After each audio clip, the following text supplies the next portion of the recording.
Movie की शुरुआत में मूवी के मेन कैरेक्टर को दिखाते हुए होता है। वो एक आर्मी सोल्जर है। वो टाइम लूप में फंस चुका है, मतलब एक दिन को वो बार बार जी रहा है वक्त में, इस दिन को पार ही नहीं कर पा रहा और उसे सब कुछ पता होता है कि आगे क्या होने वाला है। वो रोज सुबह उठता है, उसे पता होता है सब कुछ। तो वो एक गुंडा उसे आकर मारने की कोशिश करता है पर रॉय उसे ही मार डालता है। फिर एक हेलीकॉप्टर उसके घर के सामने आता है, उस पर बैठा आदमी उस पर गोलियों की बौछार करता है पर वो उसे बिना देखे उसे चाकू से मार डालता है। और उसका फ्लाइट जब ब्लास्ट करने वाला होता है तो वो कूदकर अपनी जान बचा लेता है। एक गाड़ी जिसमें वो दो लड़कियां होती है वो रॉय का पीछा करने लगती है और ये भी रॉय को मारना चाहती थी। रॉय डेली की तरह एक आदमी से गाड़ी छीनता है जिस पर वो बचाओ बचाओ, ये आदमी मुझे मार देगा ऐसा चिल्लाता है, पर वो लड़की उसको मार ही डालती है और टाइम फिर से रिसेट हो जाता है। पर वो सीख चुका था, वो उन लड़कियों से भी बच जाता है। तो उसका सामना एक लड़की आती है जो तलवारबाजी करती थी, एक और मर्डरर जो उसके जैकेट पर हर रोज बम लगा देता था। अगर इन लोग से रॉय बच भी गया तो यहाँ पर एक और कातिल है, इससे भी अगर बेचारा रॉय बच जाता है तो इसके सामने अपने बड़े बड़े हथियारों के लिए साथ आते हैं। अगर रॉय इनसे भी बच जाता है तो उसका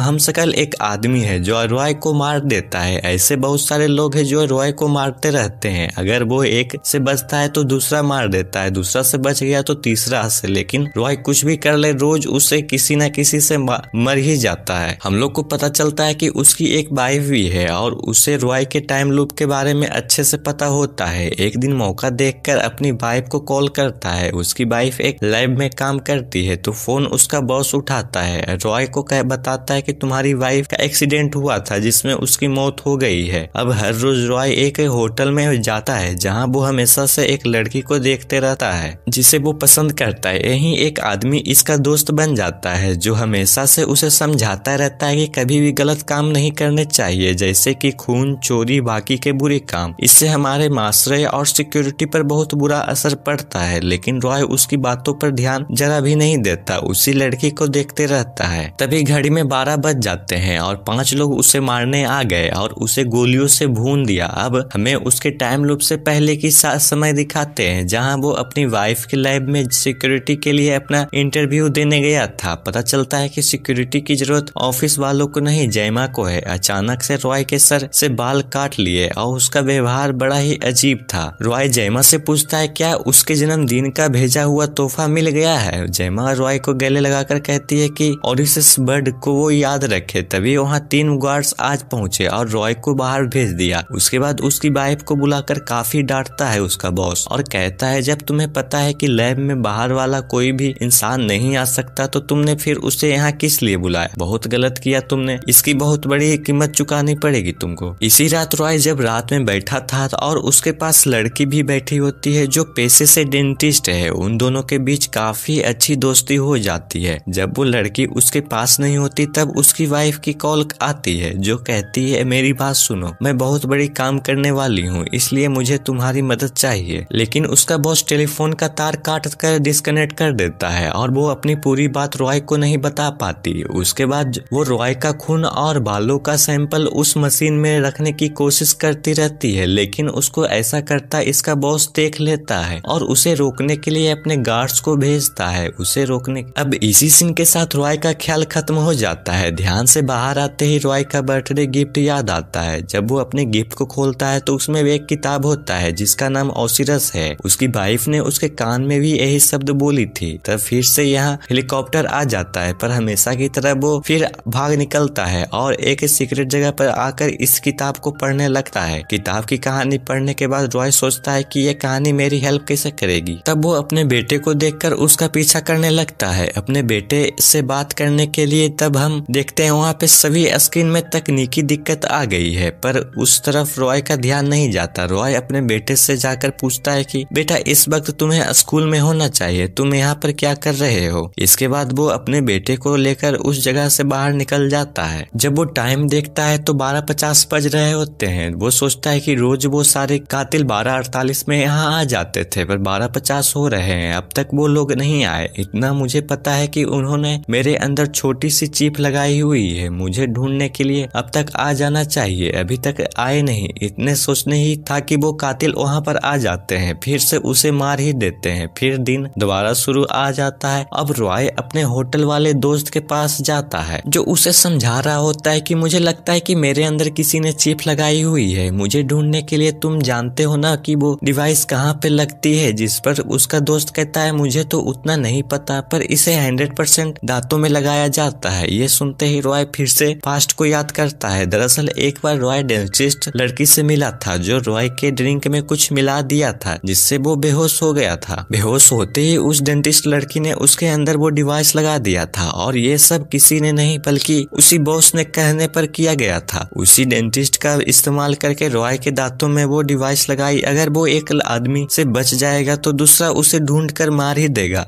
क्या प्लान बनाया था बॉस ने। ये जानते ही रॉय फौरन से वो डिवाइस निकाल देता है अपने दांतों से। तब यहाँ रॉय का हमशक्ल आता है उसे मारने के लिए और उसे मार देता है। अगले दिन सुबह की आंख खुलता है। अब पता है कि यह एक नया दिन था तो उसे फिर से वो चिप निकालनी पड़ेगी और वह तुरंत उस डिवाइस को निकाल कर फेंक देता है। और यहीं पर उसके साथ डेंटिस्ट भी होती है। डेंटिस्ट से वो पूछता है कि यह सब करने के लिए तुम्हें किसने कहा, जिस पर वो बता देती है कि तुम्हारी वाइफ के बॉस ने कहने पर मैंने ये सब किया। इसके लिए मुझे बहुत सारे पैसे मिले। और इसके बाद एक एक कर सबको मारता रहता है। उनमें से एक फोन लेकर बॉस को फोन करता है और कहता है तुमने मेरी वाइफ को मार दिया है, मैं उसका बदला लेने के लिए आ रहा हूँ। अब बॉस के लैब में रॉय जाने लगता है पर हर बार उनकी सिक्योरिटी रॉय को मारती रहती है। और इसके बाद एक दिन सबको मारकर आखिरकार लैब के अंदर आ ही जाता है। पर इसके सामने वो तलवारबाज लड़की आ जाती है और हर बार इसके हाथों वो मारता रहता है। पर एक बार बॉस उससे बात करता है जिससे उसको पता चलता है कि जिस मशीन पर उसकी वाइफ काम कर रही थी असल में वो उस मशीन का नाम ओसिरस है। इसलिए उसकी वाइफ ने वो किताब उसको गिफ्ट दी थी क्योंकि डायरेक्ट वो इस बारे में उसको नहीं बता सकती। और उसने रॉय से कहा था कि इससे पूरी दुनिया बर्बाद भी हो सकती है। दरअसल इस मशीन के जरिए उसका बॉस वक्त को बदलना चाहता था और पूरी दुनिया पर राज करना चाहता था। अब अपने बॉस को रोकने के लिए रॉय की वाइफ ने उसको टाइम लूप में फंसाया था। इसके बाद रॉय होटल में उस लड़की के पास आता है। दरअसल वो भी तलवारबाजी में काफी माहिर होती है। रॉय उससे कहता है क्या तुम मुझे तलवारबाजी सिखाओगी। रॉय बहुत गिड़गिड़ाता है उसके सामने जिसके बाद वो मान जाती है और रॉय को काफी ज्यादा अच्छी तलवारबाजी सिखा देती है। अब की बार रॉय में लैब में गन्स लेकर नहीं आता बल्कि तलवार के साथ आता है और आखिरकार उस तलवारबाज लड़की को मार ही डालता है। इसके बाद वो बॉस को मारने के लिए जाता है तो बॉस रॉय से कहता है अगर तुम मुझे मारोगे तो तुम्हारा बेटा भी मारा जाएगा। जिस पर वो उसकी एक बात नहीं सुनता और उसे तुरंत मार देता है। और वो तुरंत उस जगह पर पहुंचता है जहां पर एक दिन उसका बेटा मिला था लेकिन काफी देर हो चुकी थी। बॉस के लोगों ने उसके बेटे को मार चुका था। उसी दौरान उस मिशन को ब्लास्ट कर दिया जाता है जिसके दौरान वहां पर बहुत बड़ा धमाका होता है जिसमें रॉय मारा जाता है। अब अगले दिन वो जागता है तो काफी मायूस होता है कि इतनी मेहनत की मैंने पर कोई फायदा नहीं हुआ। इसलिए वो बार बार उन कातिलों से मरता रहता है। अब वो सोचता है कि ये सब काम खत्म होने वाला नहीं है, इससे अच्छा मैं अपने बेटे के साथ आराम से टाइम बिताऊं। तब वो ऐसा ही करता है। अपने बेटे के साथ वो अच्छा टाइम व्यतीत करता है। दोनों काफी खुश होते हैं। रॉय अपने बेटे को ये नहीं बताता कि मैं तुम्हारा फादर हूँ, बस वो दोस्त बनकर उसके साथ रहता है। उसी में उसका बेटा कहता है कि मैंने आज अपनी माँ से कॉल पर बात की। ये सुनकर रॉय चौंक जाता है और वो सोचता है कि मेरी वाइफ मरी नहीं, अभी भी जिंदा है। इसके बाद वो लैब में जाकर गार्ड्स को पीट पीट कर पूछता है कि मेरी वाइफ कहाँ है। जिसके बाद वो बताता है कि तुम्हारी वाइफ ने उस मशीन को थोड़ी खराब कर दी थी